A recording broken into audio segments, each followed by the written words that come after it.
Namaste, welcome back. Have you ever been judged for using props in a yoga class? If so, let's talk about it.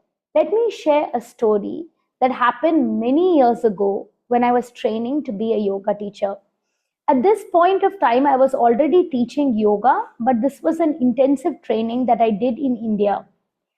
During the training, in one such Ashtanga session, a teacher said, using props just handicaps you. This felt really offensive, and then it brought also a lot of shame. Shame that I couldn't do the pose perfectly. Shame that I wanted the support but didn't feel like I should do it because everybody was looking at me.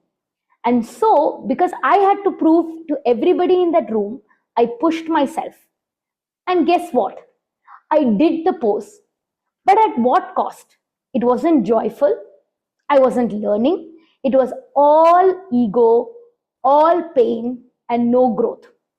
So fast forward a few years, when I attended this yoga workshop, one of our teachers asked us a question. How many of you have an injury because of doing a particular inversion or yoga pose? We were 15 teachers in that room, and you won't believe 12 people raised their hand. Thankfully, I did not raise my hand because somehow, despite being given such remarks, I still listened to my body and grew and took baby steps as a teacher. And here's the thing, these teachers did not have injuries because they weren't trying enough. They had injuries because they were folding themselves and pushing themselves into poses just to satisfy, prove a point, and look aesthetically pleasing. What's important to talk about is that some of us have shorter arms, have longer torsos, some people's hips rotate differently, our spines curve differently, bones compress differently. These things are biological, they're not personal failings. So if you can't fold flat or touch your toes, it's not always about effort or flexibility. Sometimes your body just isn't designed to do these things, and that should be okay. When I discovered yoga therapy, everything changed for me.